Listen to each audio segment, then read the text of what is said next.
Hello and welcome to episode 8 of Crossroads of Destiny, an Avatar: The Last Airbender universe podcast. Right now we're talking about every episode of Nickelodeon's Avatar: The Last Airbender one at a time. I'm Chad Hopkins. I'm sitting here with my co-hosts Andrew and Melanie Grant. How are you two doing tonight? Doing good. Yeah, we're great. Excellent. So a couple exciting things have sort of happened in our lives since we last recorded, namely being that we're we're further exercising our geekdom and nerdiness by starting our first Dungeons and Dragons campaign. Yeah, we are. It's really fun. It's been a long time coming, let's be honest. Yeah. So we've had our first session. We're doing the starter kit set, The Lost Mines of Phandelver, and I am DMing, which is a lot of fun and a lot of work, but I'm having a lot of fun with it. And we're doing our second session this weekend with our other friends, Seth and Olivia. So I just thought I'd share with that because, I mean, what's more geeky than jumping into Dungeons and Dragons? New achievement unlocked. Yeah. While also exercising our enjoyment of a great TV show and being really nerdy about that too. So I actually told a student today at school that there's nothing wrong with being geeky because being geeky just means that you're passionate about things. There you go. Yep. Yeah. Truth. Love Yeah. it. Is there anything else we wanted to mention before we just sort of jump into things? We're doing pretty good. Yeah, no, solid. It's been a little while since we recorded. It has been. Babies are doing great. Yeah. We got a 4-pounder so far. Yeah. Still got 9 weeks to go. Yeah, the thing that's developed with James recently Mhm. is that he's starting to have like conversations with me, it feels like. Yep. But it's not words yet. No Nope. words. And No so words. Lots we're of noises and sounds. He sure does think he's telling you a whole lot, though. Yeah, He's it's only been convinced. the last couple times I've been around him where it's been like, he's really talking to me now, Mhm. which is great. And he wants responses back, which is hysterical. He mimics the phone too. So let's go ahead and jump into things. We are talking about Book 1, Chapter 9, The Waterbending Scroll. It was directed by Anthony Leoy, written by John O'Brien. It aired on April 29th of 2005 and was again animated by JM Animation. Following the revelation of the last episode that Aang has mere months to master all 4 elements before the arrival of Sozin's comet and the subsequent victory of the Fire Nation, the timeline for Aang to begin waterbending has vastly sped up. While perusing a market for supplies, Aang, Katara, and Sokka come across a band of merchants who have an interesting item in their collection, a waterbending scroll that teaches various forms that would be incredibly useful to both Aang and Katara. However, the band of merchants aren't merchants at all, but pirates. The trio has to deal with not only the pirates, but also Zuko as he throws himself into the mix. And now that I've read that summary, I've got to say, I feel like I'm DMing again. Like, Yeah. let me set the scene. Yeah, exactly. No, absolutely. You're really good for that position, I think. Thank you. Okay, so fun things to talk about. Fun little story beats, fun little moments. What stands out to you about this one, Melanie? Sokka. Sokka is always just a little bit of comic relief that we have. Mm-hmm. He gets like grunge work with having just to take care of Appa. He's like, oh, so I had to do all the hard work while you guys just like play with water. It's like, yeah. I'm like, okay. Okay, Yeah, that's yeah. fine. He takes it with grace. He does. It's funny you mentioned that he's funny too, and we'll get into more of this later, but since you mentioned that, we also get to see him being pretty serious in this episode too, and pretty scorning of Katara, which we'll talk about because of what she does in this episode. Big Brother came out for sure. Mm-hmm. And what else? Iroh, of course. Oh my gosh, Iroh's the best. Couple little zingers in there. Couple zingers, couple really funny faces. Also laying it on Katara. That's true. That one, I lost it a little bit. Yeah, but it kind of we'll is your fault. I lost it a little bit when he said that. I was just like, I didn't catch it the first time, but No, and what you said, his faces, he does like, it's a lot more animated. It's dumb to say in an animated show, but his faces are not what his serious one is normally. Yeah, there's 2 really great faces that he makes in this one specifically. monkey. There's the monkey when he's on the pirate ship and he's imitating the face of the little a monkey statuette that he wants to put in the galley. And then the second one is at the end when he finds his lotus tower. He says, "This is in my sleeve the whole time." Wide grin. big, cheeky grin. I love it. Yeah. Squinty best. eyes. It's great. I love that we had the return of one of the most important characters of the series, the Cabbage Man. Oh yeah, Cabbage Man. Absolutely. Oh, I was like, Momo's been here. I don't under. He's been here. Why is it a comeback? The absolute comedy of that moment where he shows up, where the trio is being chased by pirates. Katara runs past, knocks a couple down. He catches him, no worries. Sokka runs past, knocks a couple more. Oh no, I got those too. Aang deftly escapes and just dives through. And you got to think he breathes a sigh of relief. Oh, it was those three again. We survived it this time. Only for Aang to turn around and just whip that cart at the chasing pirates. Oh, that is so funny. Aang has no manners whatsoever. The cabbage man. Love it. Well, any other small things to mention before we just sort of jump in? I don't think so. I feel like it was a pretty fun episode. So if we just like pick our like fun moments out, it'll especially coming from an episode where we got like a big story arc from. So, and that's a great transition because at the start of this episode, Aang is absolutely panicked. He's breathing heavy. He's pacing on the back of Appa. He has no idea what he's going to do because, like I said in the summary, he has months before Sozin's comet shows up and it's all over. And he knows how to airbend. And that is it. Sokka's like, it only took you 112 years to learn airbending. And you've almost mastered that. You're such a jerk. So you should be ready in the next few months. Yeah, and Katara does offer to help, which is, it's a start. But the extent of her waterbending we've seen so far is just dumping snow on Sokka and freezing enemies accidentally behind her. Right. So she doesn't have a lot of experience. She's not going to be a great teacher. Aang says they're months away from the Northern Water Tribe. And I think that's something that we've maybe underestimated up to this point. Just the travel. Because it's literally North Pole, South Pole. So, I mean, it's quite a journey that they're going on. And of course, his detours in the first few episodes haven't helped. Right. But they've got a long journey. But despite the fact that she's not super trained, she's not an expert, she does offer to help. And we see that maybe Aang could pull this off is sort of my takeaway because she's not like the greatest teacher, but he picks up on what she's putting down and then surpasses her ability within minutes. And to some degree more so, like is more proficient at it than she is. Yeah. Yeah. And so I that's what I wrote in my notes, like seeing how quickly he just picks up that much and how quickly he's able to create a huge wave. And even later in the episode, when they're being pursued on the ships, he's able to send a wave over the deck. Maybe he's going to be able to do it. Roku did say in the last episode, oh, you've done it before, Aang. And so maybe it's going to work out. You never know. What do you think, Melanie? Well, yeah, that's the first thought that I had whenever they were practicing and she was trying to teach him some of these moves. I thought the same thing after. She's like, don't be disappointed in yourself. And the next thing you know, he was just like actually doing everything that she said. So yeah, I thought the same thing and gave me a little bit of hope for him because it's a daunting task to have to figure out 3 new skills in 6 months. I would be terrified. Right. And not even just figure them out. He has to master them. Be like pretty proficient in it. So he's taking down the Fire Lord. That's no small enemy. No, absolutely not. On a day where he's going to be juiced. So yes, it's not going to be accurate. Easy. So seeing how quickly Aang is able to pick it up certainly frustrates Katara. And I understand that being in a career, not necessarily the teaching part of it, but as a musician and being a performer, I relate somewhat to the notion that, man, that person is just naturally better than me, and that really sucks. Yeah, there was a kid in high school. I played saxophone in middle school and high school. And one day, you anyway. You married me anyway. You're such a jerk. Oh yeah. He picked up the saxophone, had never played it before a day in his life. Whenever we had to do tryouts in 6th grade, and apparently he was just like this musical genius that just immediately picked it up. Didn't have to be in like beginner band classes or anything. He immediately went up to like the top band because he was just so naturally gifted. And I remember being really, really frustrated about something like that. Right. And so, I mean, I get it. Yeah, we've all I get it. We've all probably been there. Come across that one person who's just like, oh, this? But then you're like, what? No. You need to leave. You need to. I've been working on that for weeks. I've been working on that for months. I will lose my mind. Right.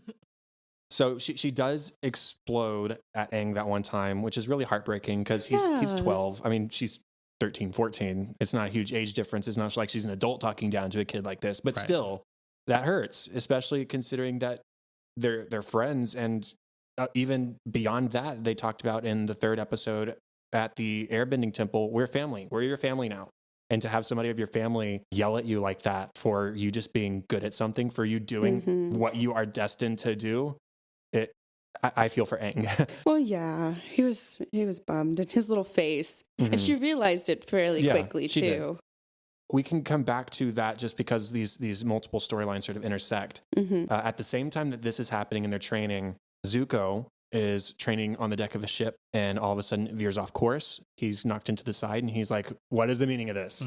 And he goes inside only to realize that Uncle Iroh is the one who has changed course for something super duper important. Right. And of course, Zuko comes in and calmly asks, hey, did anyone change course? No, of course. Of course Zuko, not. at 100 all the time, is immediately about to throw like the steer like overboard. Like, what the hell is happening right now? And I think he even asked, like, was there news about the Avatar? He said, no, it's something much more important. I know the buildup of it. I was like, it's going to be something really stupid.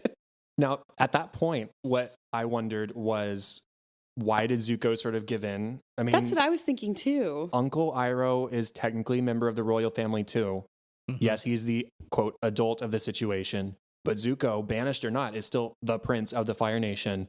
If he didn't want to go to a port of call, he didn't have to. Right. So do you think... captain of the ship. And captain of the ship. So do you think maybe he needed a break? Maybe he's just soft on Uncle right now. Maybe he needed supplies. Like, why not? We can take advantage of the situation in some other way. I don't think so. I literally think it's because he loves his uncle and respects his uncle. And if his uncle tells him, like, this is what we're going to do, we're going to go find a lotus tile that I'm missing. I was like, well, that's what we're going to go do. Yeah, even if he's going to be the kid dragging his feet on the way, he's sort of just like, okay, fine. Yeah. Yeah. He might pout about it, but at the end of the day, it's something that he wants to appease for a man in his life that he loves. The other possibility is that maybe that he didn't have a lead on where Aang was at that time. So there was no real other heading for them to go. Right. So like might as well go visit people, see if there's been any more news of the Avatar spreading around. Something that I did think about was just like, what if Uncle Iroh we've had this discussion before where we kind of think that Uncle is a little bit more, what's the word? In tuned, I guess, than the rest. Why he was able to see in that one episode, the ghost. Yeah. Right? So one thought I had before was maybe he just used this lotus tile as a distraction to go to this area so that Zuko can actually get a headway on what his mission is. That's meta. That's I would have never thought of that. I didn't put those together even a little bit. Yeah, it's certainly possible because it did lead to the location of Aang and a potential capture.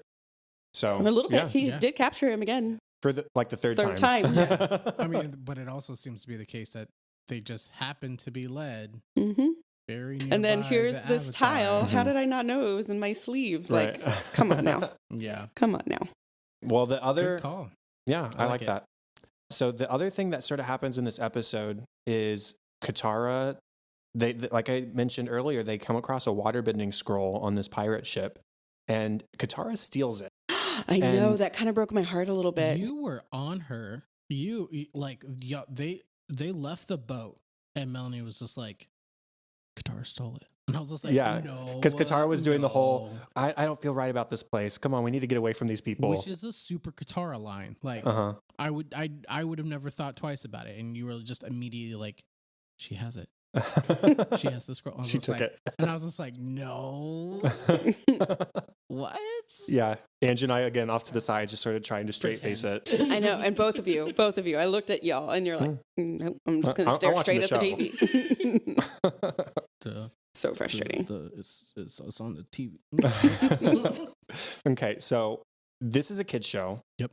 And here is one of our main characters stealing. I know. So it introduces this really interesting question of morality and is stealing okay? I think it's pretty clear the answer is no. Right. But is stealing from thieves okay? And I don't think this show gives an answer one way or another necessarily. It certainly shows that there are consequences to actions, but it doesn't say necessarily... It's kind of a Robin Hood situation in a certain way, although she's not passing the waterbending scroll onto poor people living in the earthbending nation. Right. But I just wanted to see if we had anything else to say about that, considering it is a kid's show. You definitely see Sokka has feelings about it, period. It was just like, he kind of let it go when she was just like, well, they were pretty obvious about the fact that they stole it in the first place. especially since he said it was free from a water High tribe. risk trading. Right, and high risk trading and all this other stuff that, the pirates use to rationalize why they have it. Mm-hmm. And then Katara rationalizes it by, well, it doesn't even belong to them. It belongs to waterbenders and people of water tribes. And so even though they weren't the originators of the scroll, it's at least closer to home. And I think I agree most with Sokka on this because he's just like, meh, like he doesn't like that phrasing or, ideology, but he's just like, that's fine, I'll let it pass. But at the same time, he brings up the next point. It's just like, yeah, but you also did it without any of us knowing and threatened, essentially compromised our lives because we were attacked because of something you did. Right. You compromised our safety. And I think it's important that Sokka doesn't give up on that part.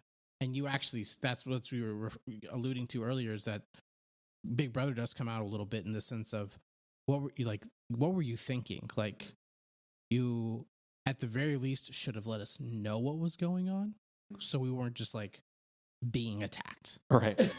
Or we would have been like, oh yeah, let's get as far away from this place as quickly as possible from the get-go. But that wasn't the case. Mm-hmm. You made a choice, you endangered us, and then that was the more so the point that he made. But I also think it also brings in, there were consequences to something you did. Even if you think it's morally, I'll say acceptable, not morally right, but morally acceptable, you've still done something that brought harm. So you have to live with that. I was just going to say, it just shows, I think it was one of the examples of, since we're talking about a kid's show too, is a lesson that two wrongs obviously do not make a right. There, and what you said earlier, for sure, that there was obvious consequences of what happened. They were found out by the Fire Nation. They were captured by pirates. There was a fight ensued, like all because of the decision she made without even consulting with anybody. It was just like a knee-jerk reaction. And I think what makes it worse is that it wasn't motivated more so. If you wanted to rationalize it a little bit, it was like, well, this is a water tribe. Call it heirloom. This is something that belongs to something that is very important to her. So she wanted to get it back for that reason. And I don't think that was the case. No, it that was a very selfish, unfortunate reason, is that she wanted to be better. She was entranced by the different moves and the different techniques, and she wanted that. And it didn't matter what happened in order for her to get it. All that mattered to her in that moment is that she acquired it. She could advance herself, yeah. Yeah, that was going to be my next point as well, was that even though she says it was to do the right thing, these guys stole it in the first place, blah, blah, blah. It's got the same symbol as the necklace that my mother gave me. Like it's all those things, but it's not. It's about, I'm selfish. Aang is better than me. Maybe I get it the first try, which she does try and get, and I can momentarily at least be better than Aang at waterbending again.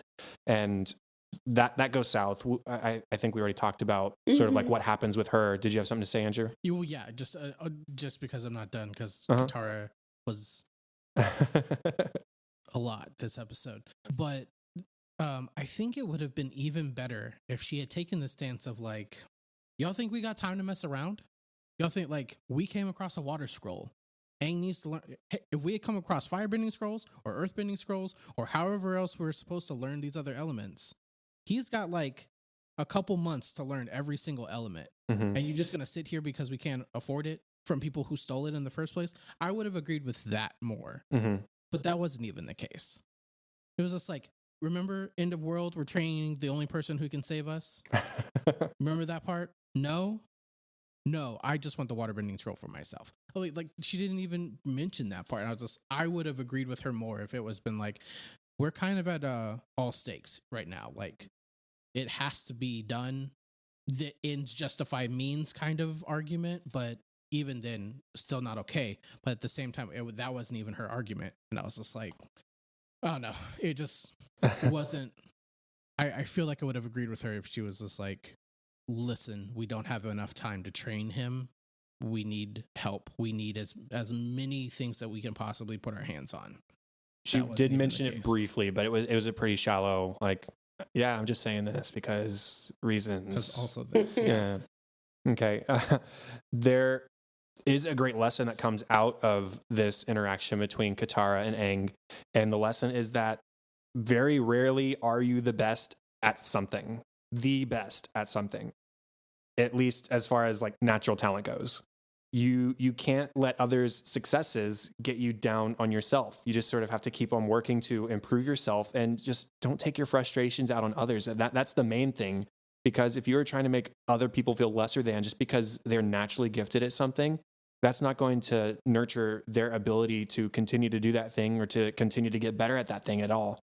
Thankfully, I think we do reach a point at the end of the episode where Katara does realize that this isn't a competition. I'm a waterbender. You are now apparently a waterbender. That's great.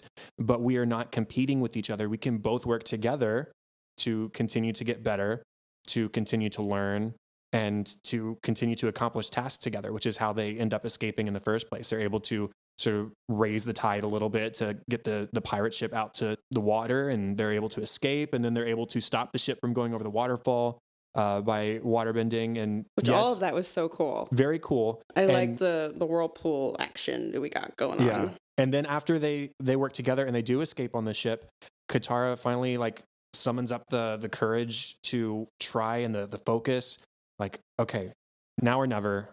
Here comes the water whip, and she's able to do it when it's low. Well, I say low pressure. It's not low pressure, but it's not like competition anymore. It's like do or die.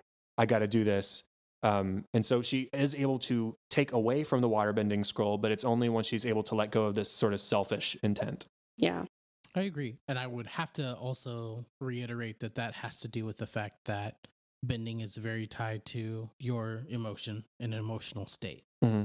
Aang was very lighthearted in the beginning of the episode, and as he learned to move with the water, which is more likely I would say the closest related to airbending, is this kind of movement, this free flowing of energy that Katara is doing. So Aang already kind of has that as an airbender.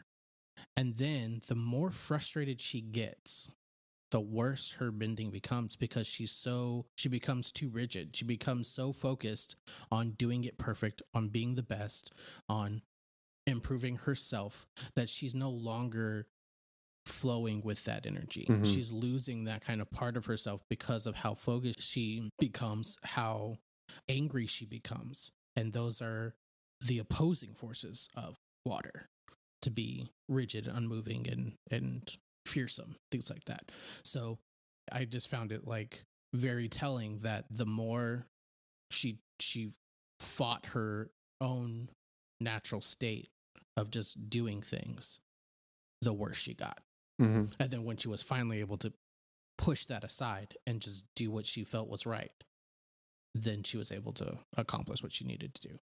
We see a couple of things from Zuko here I wanted to point out. The first is we get a real-time glimpse into his tracking talents after he comes across the pirates when accidentally with Uncle Iroh, and he hears talk about the waterbender and the bald monk, and they go seeking out Aang. And as they're traveling down the river, he says, well, we're going to stick to the river because they stole a waterbending scroll, so they're going to be on the water. Like, duh, Mr. Pirate. The pirate was trying to get out into the woods and explore the woods, but Zuko, that's very sound logic. They stole a waterbending scroll. They're going to be on the water.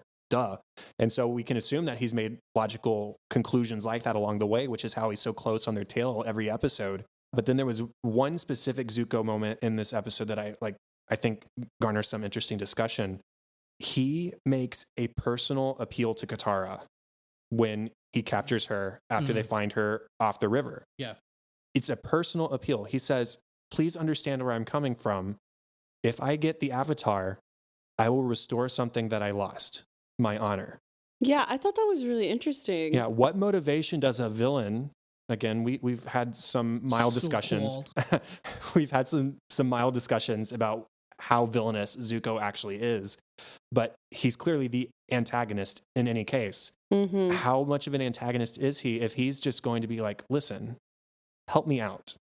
This is the truth. This is what I'm trying to accomplish. This is why I'm trying to accomplish it. I'm not trying to kill the guy necessarily. I don't think. For now. I bet his father would. Right. But Zuko's just trying to capture him and be like, hey, daddy, here, look, can I have my honor, please? Mm-hmm.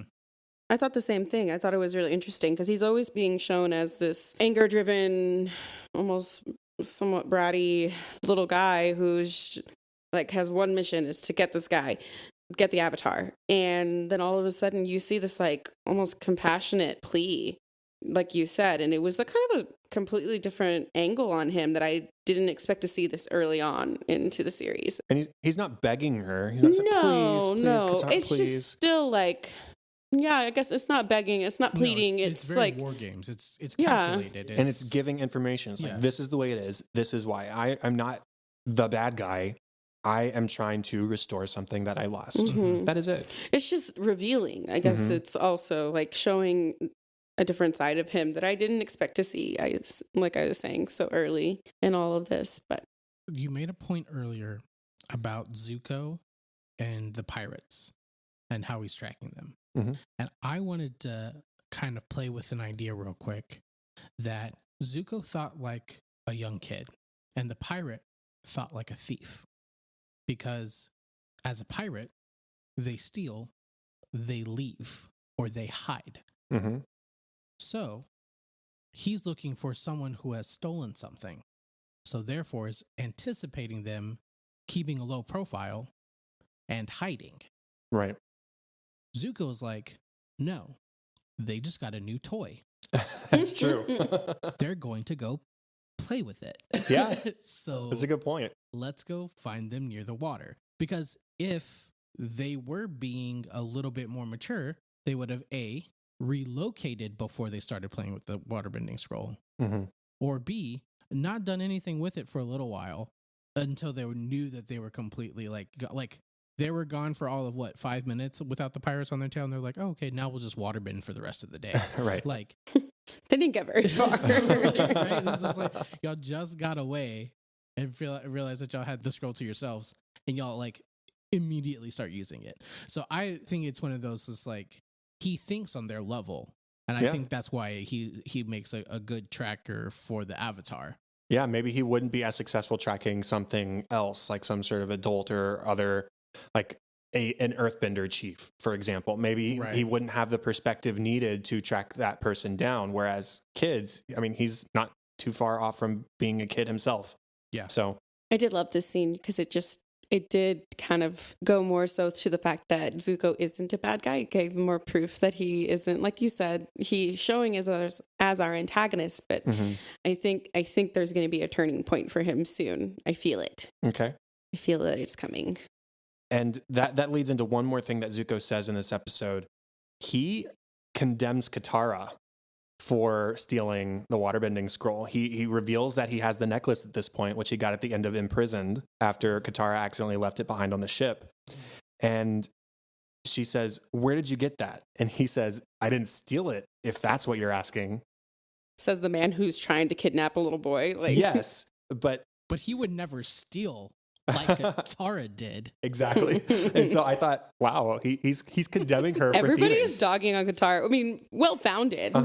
But everybody is going at Katara for this. Yeah. Sokka, Uncle Iroh, Zuko, like she's gonna get it from all ends. The pirates. Yeah. The pirates. Yeah. So, the pirates. Okay. I think Aang is the only one who's just like, at least we have waterbending scroll now. I know. because like we have it, might as well use it. Yeah, I know.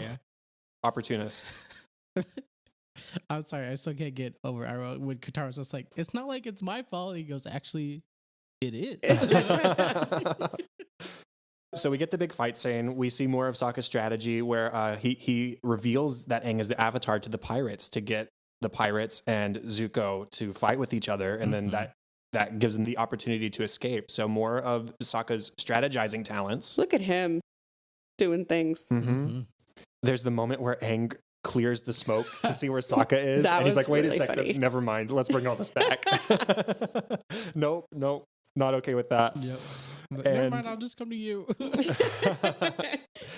And as they do make their escape, Aang makes it very clear that he can't help if he's better at waterbending than Katara because he is literally the avatar. Like, again, he's been waterbending all of 10 minutes. He's able to send this little wave controlled over the deck to wipe off the people on top but not capsize the ship. And we just see his power, and we again see that yes, it's not a competition with him and Katara. They want to work together, and it's his idea to say, oh, with two waterbenders, look at the possibilities. Yeah, I mean, without so many words, he's basically saying like, hey, remember the time that I'm a reincarnated person who's mastered the elements multiple hundreds of times over the past centuries, and that at some point I'm going to be able to master all of these elements, and in fact it's my job to do so, and that you, a young girl from the Southern Water Tribe who has never been formally taught anything about water or waterbending may not be, I don't know, on my level. Like, right. It's not her fault. Like, and he wants to be nice about it, but at the same time, it's his job. Like, it's why he's here. He's been a waterbender in previous lives. Like, it's not unknown to him. It's just unknown in this iteration of his life cycle. Right. And so I get a little frustrated with Katara simply because it's just like, I feel like this is a very obvious statement, and yet she's still getting really upset about it. It's like, he's the avatar. He's the avatar. Like, this is what he's supposed to do. Yeah. Why are you surprised that he's this good? Right. But they're kids, and kids will be kids. And I would be jealous. Absolutely. I like I said, I get it. But you have a point too. I mean, she has to think of the bigger picture here. And she does, I think, by the end of it.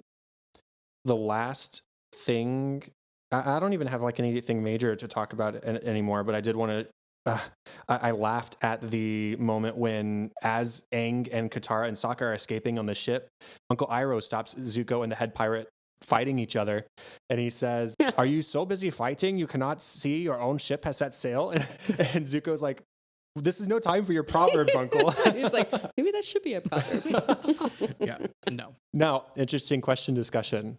If this was a proverb, let's theorize, what would this proverb mean? Oh my gosh. Any thoughts? I mean, it's you're distracting yourself Uh-huh. for fighting over something that you're losing what you already have. You're losing the big picture. Yeah. 100%. Okay. Yeah, that works for me. Also want to point out that Iroh hasn't really been fighting. No, he just stood there. He just chills to the side. Again. As the captain and Zuko are dueling, it literally takes him like 13 seconds. He like disarms the captain and then like grabs Zuko's ponytail and like separates them. Right. And it's just like, both of your ships are being stolen. Like, Pay attention. like, hey, focus. And I was just like, it just like literally shows Iroh doesn't do anything until he shuts something down. And I'm just like, this guy, like he's chilling there. He's like not a threat, not doing anything. And he's just like, oh, now it's time to activate. Okay, let me shut this down real quick. Every single time Iroh steps in, he's just like within 13 seconds, oh, game over, like shuts it down. The Dragon of the West. That's right. Boom. He doesn't mess around. And I think that's why we love Iroh so much, because he's this super whimsical guy who literally changed courses for a title in a game, doesn't find it, and buys a lot of useless crap for the ship.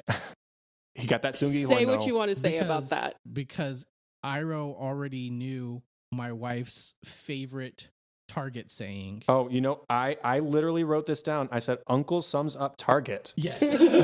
I always say the only thing better than finding something you're looking for is finding something you weren't looking for at a great bargain. Yes. No, 1,000%. I wrote that down when I prepared this We've been to episode a week Target, ago. like 5 times and not found what we were there for, and still spent over $100 leaving. And I was just like, how did this happen again? And It's the curse of Target, man. she's I over understand. there And your wife is really Here good it at is. distracting you Yeah. with the things that I know you want. like, so I find it hilarious that this is the same guy who has 2 people literally dueling and will just like stop it. No one's injured, just stops it, de-escalates it, and gets them back on track.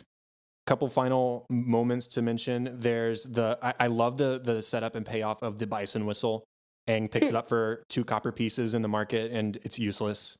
And then at the end of the episode, let's give it one good Let's go, try, yeah. and it works. It's Called like it too. Yeah, Melanie did call it. Oh yeah, that was That was like a dog whistle. A dog whistle for Yeah. air bisons. Also, why does a random person have a dog whistle for air bison? I'd assume it's just some sort of artifact. Air bisons haven't been around for Wow. Yeah, it's just I don't know. I would have bought it too. It's super cute and tiny. I mean, if anyone on the planet needed it, it would be the last owner of the last Sky Bison. Yeah. So, I mean, it works out. it ended up in the right hands, but I'm just like, where did he buy this from? And I guess it proves how useless it was because he bought it for 1 copper piece because no one knew that it was what it was used for, nor if it was useful that it would have any effect because the thing that it was useful for doesn't exist anymore. Yeah. For most people. So I was just like, I thought about that as soon as you said it. I was like, why? Why is there a Sky Bison whistle? It's just old kitsch at this point, and the person who could use it came across it. It works out. And then we end on the real tragedy of the episode when Uncle does find his White Lotus tile in his sleeve, but Zuko throws it away. That is so rude. It just hits the guy in the water. He doesn't even react. No. Okay, so let's close off the episode with some predictions. Oh, how about my predictions from last time, sir? First, though, I would like to mention the Easter egg of, I guess it's a little foreshadowing. I don't know what you're talking about. I think you do. With this Pai Sho tile. Oh, okay, yeah. Gotcha. Uncle describes it as his unusual style or unusual strategy and how it's widely underestimated. And I, knowing a bit more about the series, did not pick up on this until much later on. So I will be bringing it up in later episodes, but I also wanted to write it down and bring it up now, lest I forget. Okay. So I found that Like a little, oh. I just pointed to the sticker of the podcast. That's that what I have. kept thinking That's that the it White looked Lotus tile, like. Yeah. So obviously, I mean, there's obviously some larger meaning to the White Lotus tile, but we'll get into that later. Yeah. Okay. Yeah. Right now, it's just we're playing Pai Sho, and that's a great tile to use. Mm-hmm. For unusual strategy. Mm-hmm.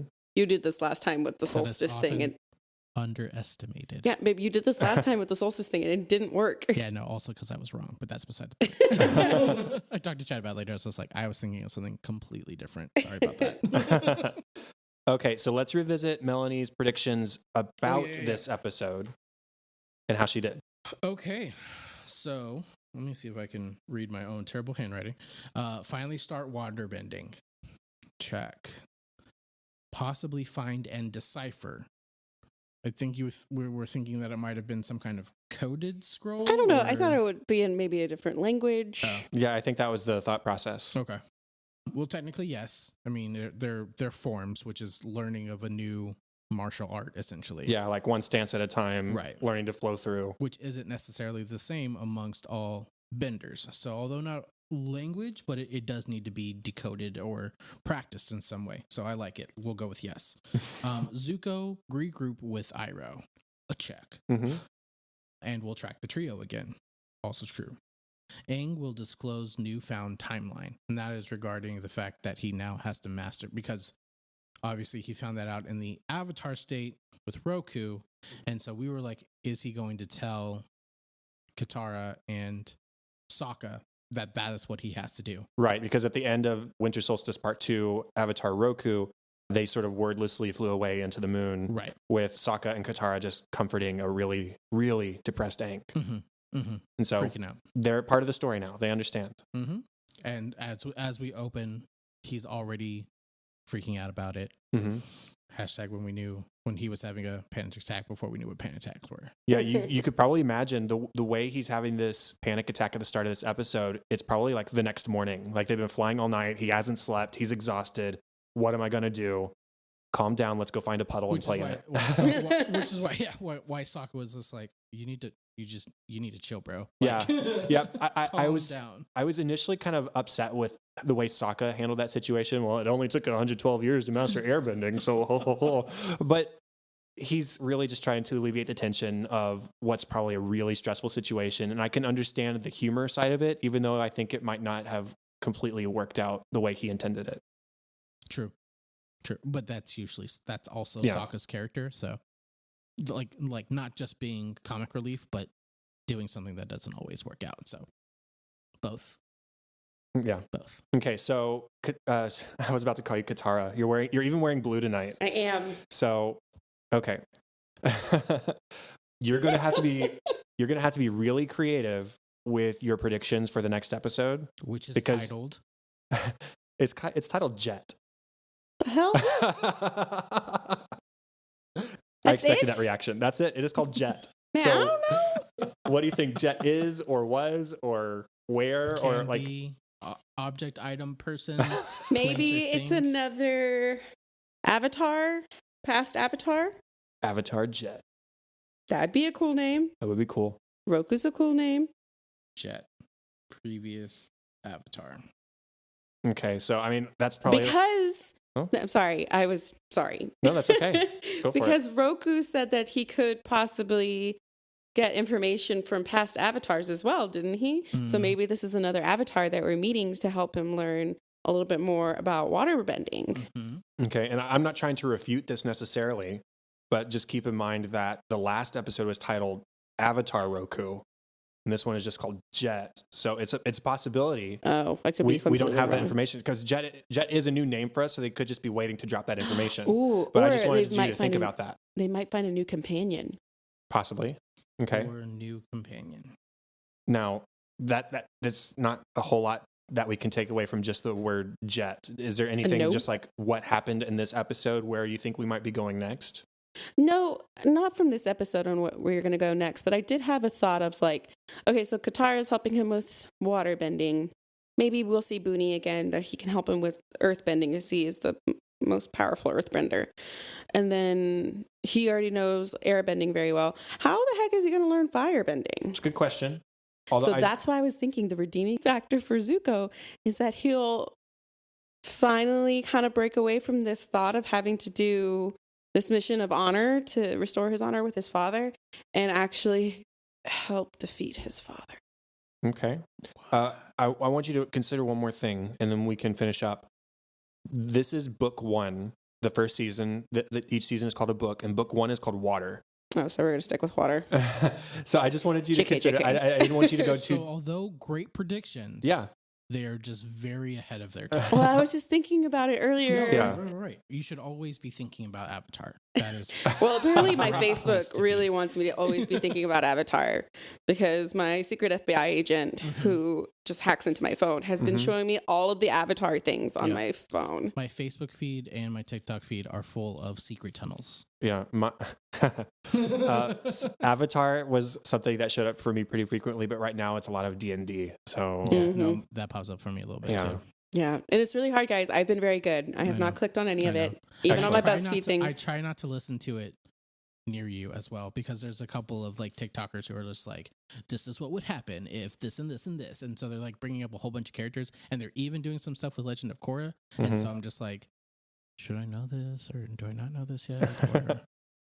No, I'm gonna watch it anyway. Oh my God. Yeah, that might be something I want to mention just real quick. So eventually, this podcast is going to take us to Legend of Korra, which is the sequel series. And did want to say that Andrew and I have both seen season 1. I am very soon going to be watching the rest. I know you're thinking, how are you guys starting an Avatar podcast, but you haven't watched all of it? I know. It's on my Here next we to are, watch list, yeah. but Andrew is actually going to hold off, I think. And so when we get to Legend of Korra, Begrudgingly. yeah, when we get to Legend of Korra, Melanie and Andrew will both be Welcome. the newbies. I will be caught up at that point, obviously. But anyways, the reason I bring this up is our friend Seth actually just finished watching Legend of Korra. He texted me about it today. So Nice. that's fun, Oh, Seth has more Avatar knowledge than we do now.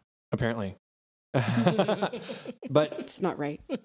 but very soon I will be caught up, and I have all the comics and stuff that I'm going to be reading as well. So Sorry, I got really excited. yeah, the comics are going to be great. I have these big like library editions that combine all the volumes together because each Ooh. storyline comes in three sets. It was like Yeah, part yeah. 1, 2, 3, and then they combine them in one They library did that volume. with the Walking Dead series. Mhm. My brother was all about the comics whenever they first came out. So With that is the end of the 8th episode of Crossroads of Destiny. Contact for the show everywhere. We are XRoadsPod on Facebook, on Twitter, on email at gmail.com, XRoadsPod. Go over to Apple Podcasts. It's been a few weeks since we last got a review. We would love to see some more of those pop up on Apple Podcasts. Reviews and ratings are a great way to help spread the show and help us to get a wider audience. And you can also leave us a voicemail. Oh, goodness. Surprise. We have a voicemail. Let's pop this in real quick. Okay. So this is a voicemail and I have heard it, but obviously Andrew and Melanie haven't. Hi, hopefully this is a Crossroads of Destiny podcast. I had a question. My name is P. Sam, out of Oklahoma City.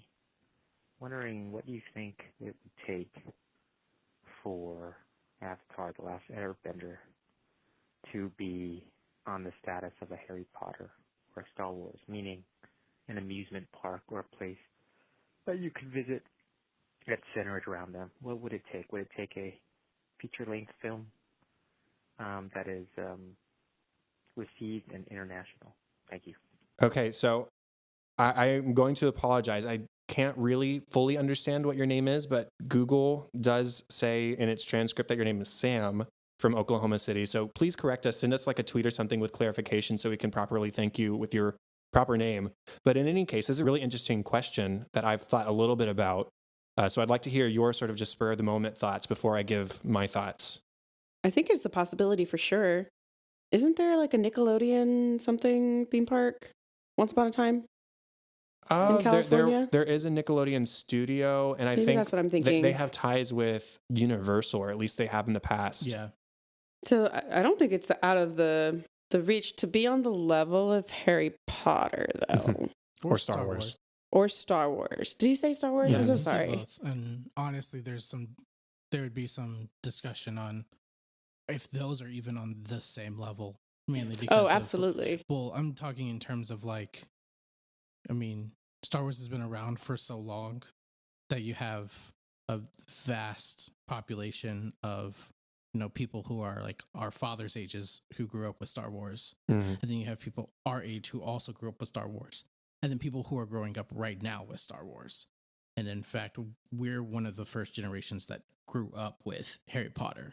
So although internationally, or like across the world, highly engaged, I would say Star Wars would still kind of outweigh Harry Potter just in terms of longevity and for things sure. like that.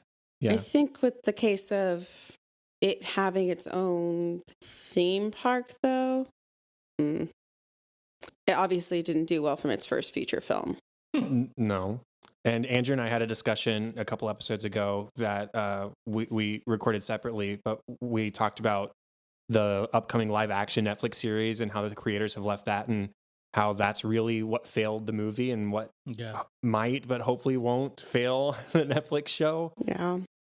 Here's my thoughts. My thoughts is it's never going to be on Harry Potter or Star Wars level. It's not. As much as we might love it, it doesn't have the same broad appeal that something like Star Wars has that is very archetypal. Mm-hmm. And then the appeal that Harry Potter has, just Harry Potter was lightning in a bottle.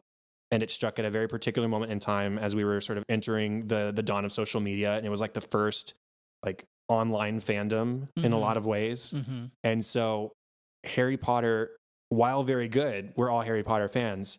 I don't think it would have had the same appeal had it happened 10 years earlier necessarily. Maybe it'd be esteemed, but I don't think it'd be as enormous as it is. Harry Potter is, I think, the most successful film franchise of all time as far as like box office gross. And it was the first between Harry Potter and Star Wars. It was the first to get a theme park. Star Wars just recently got its theme parks in the last couple of years. Right. But I mean, there's been a smaller part of Disney World or the studios, like the MGM studios, I think. Or but Hollywood it used Studios. to be. It's Hollywood Studios now. Yeah, I'm old. It's fine. That always has had a Star Wars installation. Right. And I think to go off of what you're saying is like it hit at the precise moment. I mean, look at another franchise that was super popular but never got on the same level. And it was just a few years later, was Twilight. Mm-hmm. People went crazy for Twilight, for those books, for the soundtrack, all of the merchandise. And it still never was on the same par of Harry Potter. And it was just a few years later. Yeah. Yeah. So that's my answer. I don't think it'll ever be on that level. Now, recently, it has definitely gotten a resurgence in popularity and a whole lot of extra exposure because of it being on Netflix. And so who knows if they're able to pull off the impossible with this Netflix series and make a genuinely good show. Maybe we could see at least it reach sort of Stranger Things heights because that's what we've seen Netflix be really successful at, is those kind of series. Mm-hmm. And so who knows, but will we ever get like a theme park around it? Maybe a small subsection, maybe a ride. Yeah, a couple of rides is what I was thinking. Yeah. If anything, it would be just like a little segment. Yeah, as much as I would love it. It'd be super. Imagine riding an appa. Riding an appa like in a 40 like, dark ride or something like that. California adventure kind of situation. I would love like some sort of multiplayer online game, an MMO, where I could like create my own bender and explore the world. That is where I was going to go with that. Is that I think if it's ever even going to remotely approach that kind of level, to have like visiting a park you can visit, or that kind of level of popularity, not only will it need more exposure as a franchise, because I mean, obviously we're spammed with a lot of Avatar stuff because our phones can hear that we say Avatar a lot. But we'll peacefully ignore that part real quick because I'm a good American. Anyway,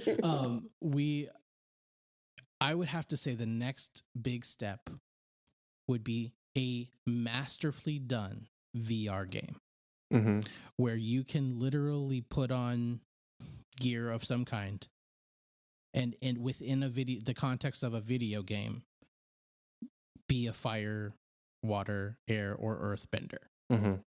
Once we have the original content, great box office movies, and a VR game, we might see that kind of popularity. And I only say that because I know that there's a lot of VR out there, but it's still kind of shoddy. It's not like the most immersive. And I know there's about 400 million tech companies who are trying to be like the VR people.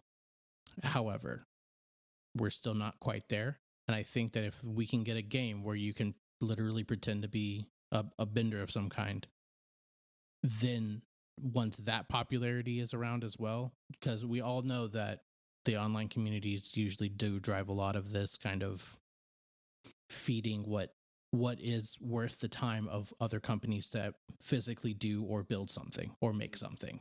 So that being said, yes, absolutely the next phase would have to be a decent franchise at the box office, or however we're doing movies post-COVID, to where that exposure will go up.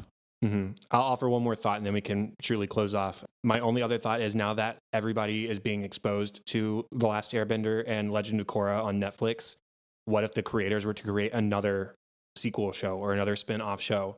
And so there'd be something new from the creators driving people to the property, and then we could maybe see some sort of explosion in popularity, even greater than what we've gotten over the last couple of months. I mean, from what I know about Korra, The Legend of Korra, there's a lot of space between, or at least untold story between, the end of Avatar and the beginning of Korra. And the comics do cover some of that space. Right. But in terms of I'll say like new content for like Netflix to use, that still it's fairly untapped. So you have like a middle ground there, as well as you have previous avatars that we could go to, because I'm sure there's quite a few. I know we get some episodes of where we see a lot of Roku and things like that, but I'm sure there's quite a few people out there who would want to see Kyoshi and what her avatar story is and things like that. I mean, I feel like that's really untapped in terms of how far back of the avatars you want to go, or how far forward. Right. Like, I mean, it's a cycle for a reason. So I feel like they really set something up to where they can tell a lot of great stories with the basis that let's like boil it down. This is the cartoon version of Doctor Who. When he dies, he doesn't die. He comes back as something else. And so they've been able to utilize that as in like, oh, the new Doctor has all of this other stuff, and this is the kind of realm that he fights in and things like that. And they can literally change the story as the new Doctors go on. Right. Here we are with the Avatar as well. You can do the same thing. I mean, and at least from my perspective, we already see that there's a huge difference in the world around Aang in Avatar: The Last Airbender and the world around Korra in The Legend of Korra. Right. So there's huge changes, and I feel like there's a lot of untapped potential. So I would agree that there's a lot of room to grow there. Okay, well, thank you for that first voicemail. Again, Sam, question mark.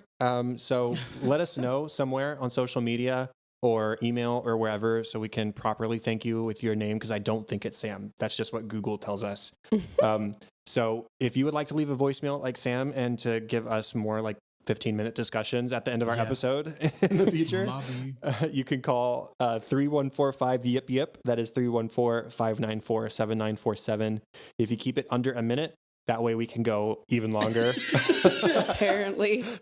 All he wanted to know was that there was going to be rides, y'all. No, that's great. That's okay. I love it. I love it. There has to be a lot of things that happen before Then we need to make Yeah. a separate show.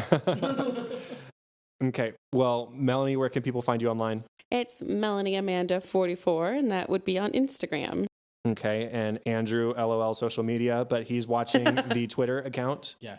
The best place to find me is at Chadadada on Twitter, CHADADADA. My other podcast is the Cinescope Podcast, where we talk about the movies we love and why we love them, on Twitter at Cinescope Pod, website thecinescopepodcast.com. And then the other podcast, which covered another TV show, An American Workplace, that's at Workplace Pod, workplacepodcast.com. And show notes and all contact information for this show can be found at xroadspod.com. That is it. Thank you, everybody. We'll talk to you next time in episode 9 when we talk about Book 1, Chapter 10, Jet. So excited.